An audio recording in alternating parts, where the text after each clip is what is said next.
Welcome all of you, the viewers of Poland Daily Culture. My name is Maria Kądzielska and we're talking about a private city in Dominicana. Would you like to live there? With me in the studio is the CEO of this project, Marek Zmysłowski. Again, thank you very much for showing up here. Thank you for having me.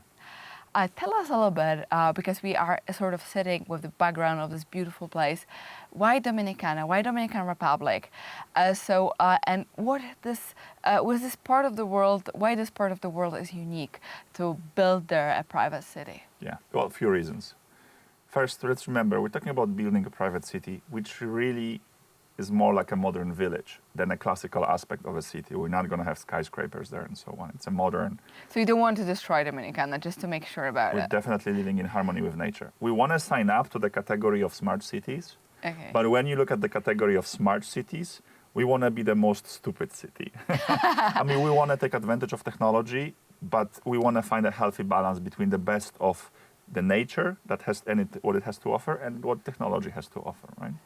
I mean, the people thousands of years ago probably were more healthy than us, but at the same time, if they had a small scratch, they might have died out of infection. So Exactly. You want to balance this. Well, first of all, we're talking about private city, not private nation, right? We're not signing up to creating a total new nation from scratch. We just want to build a... So you're not building a country? No.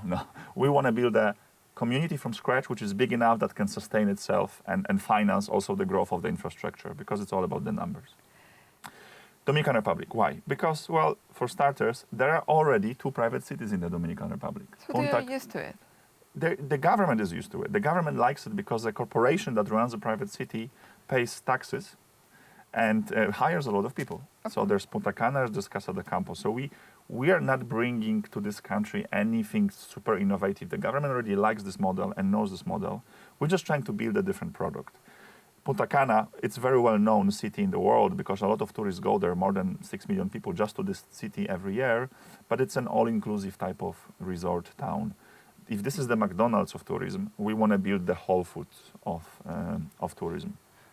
Secondly, Dominican Republic is part of the Hispaniola island. It's an island that is big enough that you can find huge areas totally empty out of people, so you can feel like you are in the middle of nowhere. You can take advantage of the nature.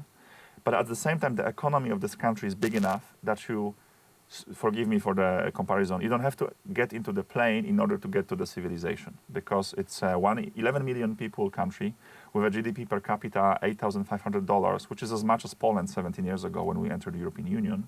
It's a country with balanced economy. They only have a 15% more or less from tourism. The rest is services, agriculture, industry, mining, and so on. So the country is more like small Brazil than any other Caribbean island that you probably consider very beautiful but not too developed. The country is very close to the east coast of the US. It's a 2.5 hours flight from Miami, 3.5 hours flight from New York. So when we're speaking about this concrete jungle, so it's actually anyone who lives in New York and is so fed up with skyscrapers. It's a 2.5 hours flight, yeah, from New York, 3.5. So it's let's say just very actually short flight when looking from it's a weekend getaway. American exactly. Weekend getaway. It's like Spain exactly. for Polish people, right? So you can have a house there as a second house, as a sort of summer house, or correct.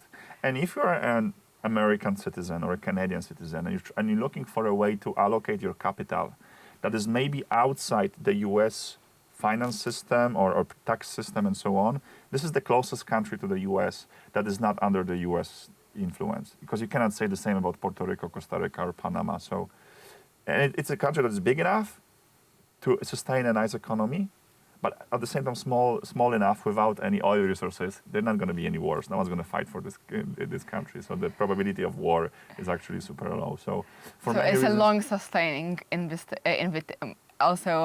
long-sustaining safety place for investment. Correct. And at the same time, it's the second fastest growing economy in the whole Latin America. So for many reasons, it's an interesting country. And the government historically, when you look at the last 50 years of the history of the government, always respected democracy, always respected capitalism, which is also a very important factor for any investor that is seeking for stability. And this is a very stable country when you're looking at the politics, especially when you consider this in comparison to the whole region. the whole Latin American region. Well, sounds wonderful. And what is left for us is, of course, to invite you, the viewers of Pulan Daily, to think about such a private city and think about your investment if you are looking for a summer house. Dominican Republic sounds absolutely wonderful. And thank you for watching our show.